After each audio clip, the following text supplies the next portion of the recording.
nagdidilig ako dyan sa garden ko. Ito po nakita dyan. Wala namang ring. Ay, hindi nakita niya yung tubig. Kalapati ba to? Hindi to ano? Bato ka. Hindi to kalapati. Bato. Bato-batong puti. Paano nagkaroon ng ganyan? Di wala naman. Dilaw kami yun. Ka-green. Mayroon pa. Mga kabutsabal, so rare tong bato-bato na to. Oh. Kulay puti. Kung mapapansin ninyo. Meron siyang ring sa likod ng ulo niya. Hindi to kalapate. Ano? Dumapo sa balikat mo? Oo, dyan nagdidilig ako. Talaga? Nakita ka niyan tubig. So lahat ng features niya, yung itsura niya, yung tayo niya, Tumawag sa tuta ha. yung beak niya, yung ulo niya, paa, bato-bato. Nagkaiba lang sila sa kulay. Kasi ang bato-bato, kulay brown. Meron din parang mga light brown na bato-bato. Oh. Oh, pati yung sounds niya bato-bato. Oh. Jen. Narinig mo? Tapos meron siyang ring sa likod. Ayun oh. Meron siyang, akala ko kanina may nakalagay na kung ano, buong batak niya. Ayun oh.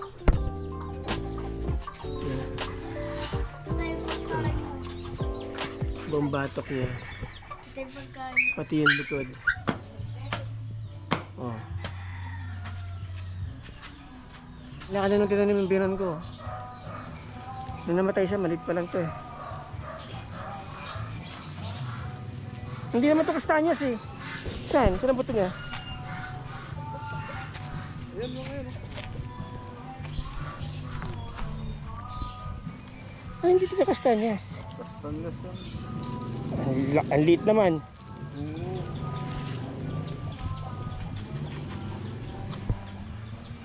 Pwede kainin to ng ganito, raw. Pwede nga, kinikilaw nga yan na amang. Parang mani. So ayan oh. Ito pong bunga niya.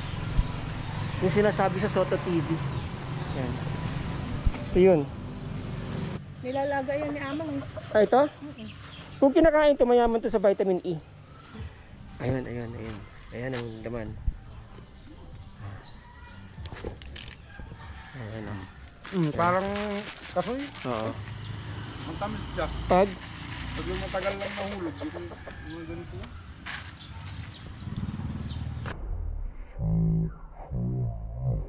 ay, ayun oh.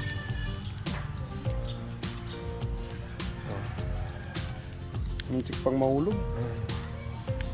Oh, marunong na pa magtagalog yung mga aita dito sa bundok. Kakaiba ito mga ganito, super laki. Walang sinabi yung ano. Kasi nakita ko kahapon. Ito mas malaki to.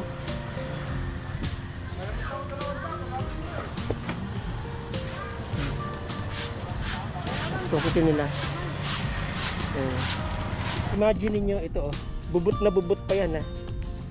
Bubut na bubut pa po yan. Lalaki pa to ng mga 3 beses nito ang haba. So ito baka nasa ano pa lang to. Mac, nasa 50 days pa lang to ano, pag mga ganito. 50 days pa lang yan. 120 days ang mangga. Maliliit yung bunga niya. Tignan natin mamaya pagkapitas ko. Dahil bunga sana oh. Sira po. Oh. Alam mo, masarap din yung mangga na to eh. Basta nagbaliban lang siya. Kaso dapat to, i-sprayan na rin ano.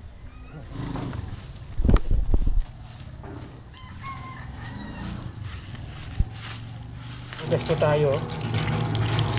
Yung ating anong lasa. So kinagat ko siya para ma-bake. Medyo makapal yung balat niya. Ayan o. Makapal yung kanyang balat oh. So talagang nakadesign siya para i-preserve siya ng nature na food source din. Ayan oh. Kasi kung hindi makapal ang balat niya, mabubulok na agad yan. Hindi natin pakikinabangan na. So yun. Mataas po yung puno na to. So hindi mo rin maakyat to basta-basta. Ano? Pag nalaga, ganyan din.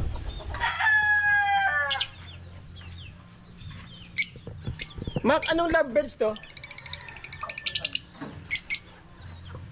Ano to? Binigay sa'yo? Binili mo? Pero mahal ang African lovebirds ha? Magkano African lovebirds? 1.5 ang isang pares. Kailan pa to sa'yo? Kailan pa? Mangingitlog na to? Kailan to mangingitlog? Ha? So, ito mga kabutsawals no. Old coins to. Okay, wala na po kayo makikitang mga ganitong coins kayo na pakalat-kalat. Pinokolekta na yan. Piso yan, yun ang piso natin noon, 1970. No? Alam niyo ba kung anong mabibili ng piso na yan noong mga panahon niya? Makakabili na po yan ng 1 kilong bigas. Makakabili na kayo ng karne dyan, isda. Sa piso na yan. Kaya dinesign yung pera na parang ganyan kalalaki. No? So accordingly, sabi nila, meron daw konting trace ng gold to. Pero hindi yun ang pinag-uusapan doon. Ang pinag-uusapan doon, yung minting machine nito, hindi na nag-exist o naka-preserve na.